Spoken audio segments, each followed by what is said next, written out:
Assalamualaikum dan selamat sejahtera kepada Encik Airul. Nama saya Muhammad Arif Muhammad Zami. Hari ini saya akan membentangkan tentang tugasan yang kedua, iaitu pembentangan untuk memilih strategi yang sesuai berkaitan dengan situasi. Situasinya adalah Razif merupakan pelajar tahun akhir Bina Pendidikan di sebuah universiti awam di Malaysia. Beliau aktif mencemburkan diri dalam acara sukan bola sepak dan sering mewakili universiti.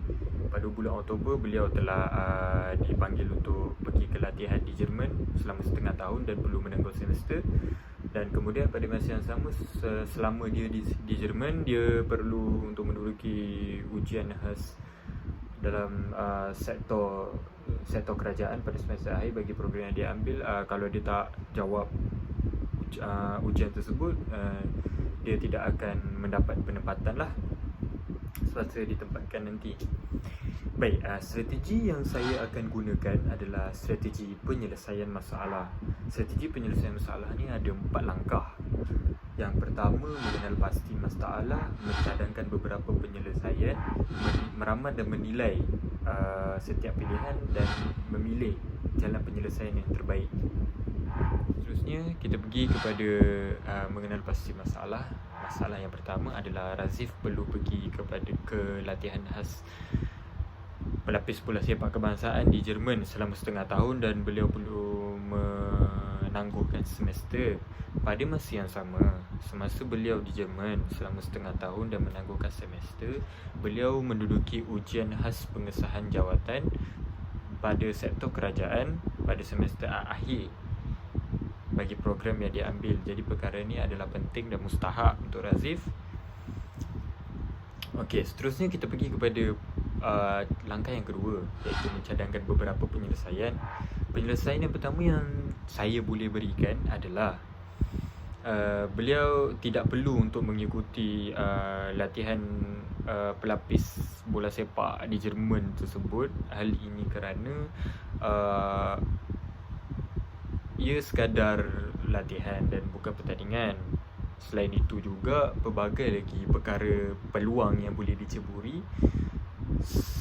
selain daripada pergi ke Jerman ini dan mengabaikan beliau punya masa depan.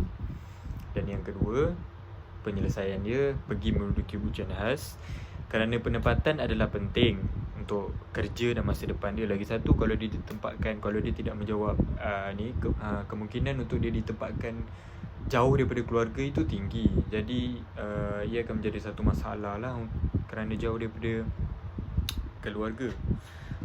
Kalau jauh keluarga, dia lebih boleh berdikari, kan? Itu yang pertama. Jadi selain itu juga, dia akan rasa sedih. Jadi kerja pun susah sebab jauh daripada keluarga, balik pun jarang. Banyak lagi perkara yang perlu dipikirkan kalau jauh, kan. Baik, yang ketiga, meramal dan menilai akibat setiap pilihan. Jadi kita kena meramal dan menilai bila dia pergi ke Jerman, apa yang akan jadi. Kalau dia pergi menduduki ujian khas, apa yang akan berlaku lah.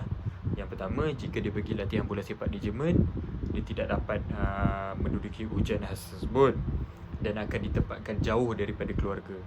Perkara ini perlu difikirkan lah baik-baik oleh Razif kerana ia soal masa depan, soal kerja. Kalau kita lihat daripada sudut untuk seorang atlet, kalau dia pergi latihan bola sepak di Jerman, kalau dia injured, kalau dia cedera, kecederaan dia teruk, tidak boleh bermain bola sepak, jadi dia tidak akan ada kerja dan dia akan menyesal lah kalau tidak memilih untuk menduduki ujian khas tersebut. Yang kedua, jika dia pergi menduduki ujian khas, berkemungkinan dia akan digugurkan daripada skuad kebangsaan kerana untuk mengikuti dan untuk terpilih dalam skuad kebangsaan ni, peluang dia hanya sekali. Itulah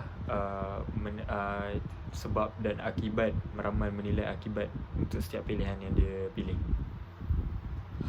Dan yang terakhir adalah memilih penyelesaian yang terbaik.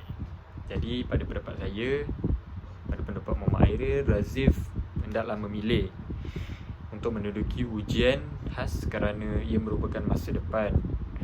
Sama ada ia diberikan penempatan yang jauh daripada keluarga ataupun dekat. Dan jika dia cedera semasa di Jerman, balik-balik nanti dah tak boleh main bola, dah tak ada kerja, tak ada apa, dia akan menganggur. Jadi walaupun digugurkan daripada skuad kebangsaan tu, dia punya chances dia tinggi. Jadi dia tidak perlu risau apa-apa.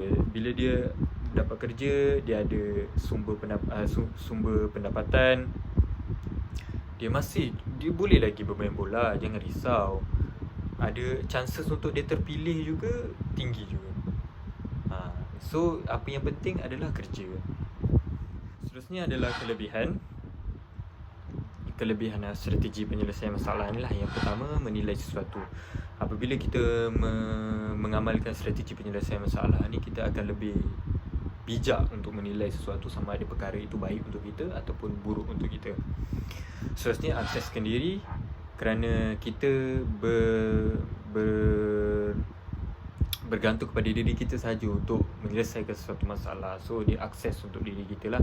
Kalau kita berjaya, kalau pilihan kita betul, dia baik untuk kita. Kalau kita punya pilihan salah, dia akan buruk lah untuk kita. Seterusnya adalah kelemahan. Apa kelemahan yang akan didapati daripada strategi penyelesaian masalah ni adalah konflik yang kecil akan menjadi besar. Asalnya kalau dia pergi latihan bola sepak, dia tak ada kerja.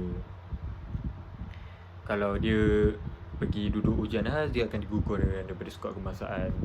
Asalnya benda tu kecil, tapi bila dia kalau dia salah membuat pilihan, dia akan menjadi konflik yang besar lah antara beberapa pihak. Seterusnya adalah mewujudkan dilema dalam memilih langkah penyelesaian. Melalui strategi penyelesaian masalah ni, dia kena pilih antara dua situasi. Dia ada berkait dengan dilema lah. Jadi apa yang akan dilakukan tu menyukarkan untuk mereka memilih langkah penyelesaian yang terbaik untuk diri mereka. Dan yang terakhir, isu ini tidak sesuai digunakan untuk kaitkan dengan penyelesaian masalah jenayah ataupun kewangan. Itu saja daripada saya. Sekian, terima kasih. Assalamualaikum.